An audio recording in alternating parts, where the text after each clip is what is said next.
Silakan Bu ya. Ya, dialog itu sebelum berakhirnya dialog saya sudah ambil kesimpulan secepatnya. Ketika dalam dialog itu dua-duanya atau salah satunya mempunyai karakter kesombongan, itu pasti dialognya pasti destruktif. Yaitu ketika salah satunya sudah meyakini dialah yang paling benar dan teman dialognya sudah tertuduh yang salah, itu tidak akan ada hasil yang baik. Dialog itu sebetulnya adalah saling menimba. Apa yang kita miliki kita berikan, dan orang lain yang punya kelebihan kita minta. Jadi dialog itu mencari satu solusi, namanya win-win solution macam itu. Nanti ada dalam bahasa Arab ada namanya mujadalah, ada muhawarah, ada muhadatsah, ada muhawarah, ada munaqasyah, ada munawar. Itu banyak sekali istilah-istilahnya dan punya definisi yang berbeda-beda.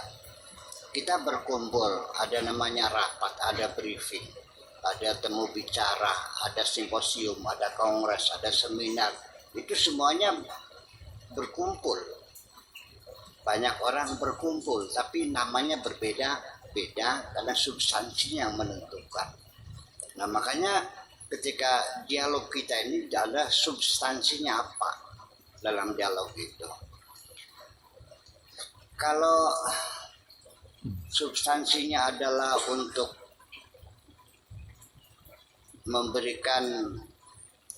menyampaikan job description, menyampaikan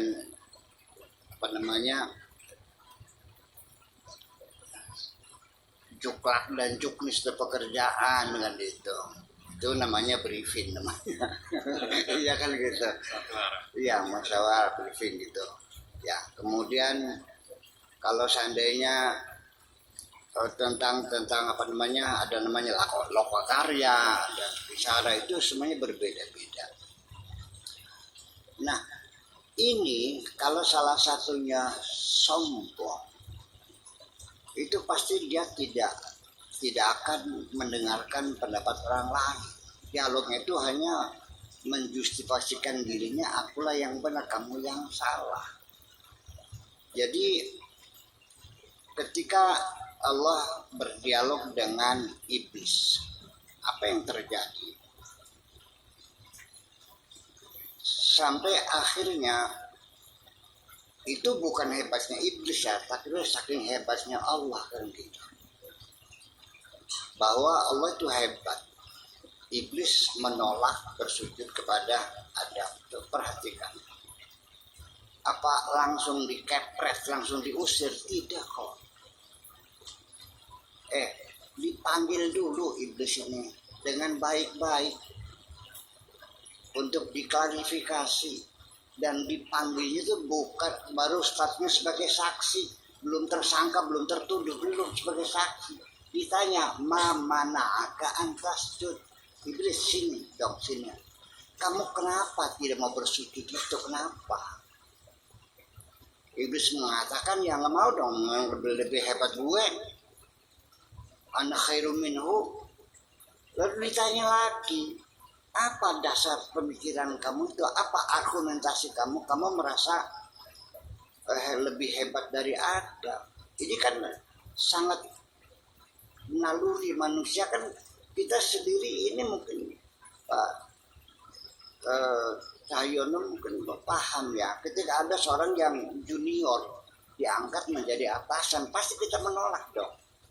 Ya kan, usianya, pengalamannya, pangkatnya kan nggak mungkin terjadi. Nah, iblis kan merasa lebih hebat, ana khairum minhu. Apa sebabnya? Lalu iblis mengatakan bahwa aku lebih baik dari Adam itu karena engkau ciptakan dari api dan engkau ciptakan Adam dari tanah. Khalaqtani min narin wa khalaqtani min tin. Di sini substansinya jelas. Iblis itu bukan ingkar, bukan tidak percaya pada Tuhan, percaya. Dia mengklaim kok khalaqtani, engkau menciptakan aku. Dia mengaku sebagai khalik juga.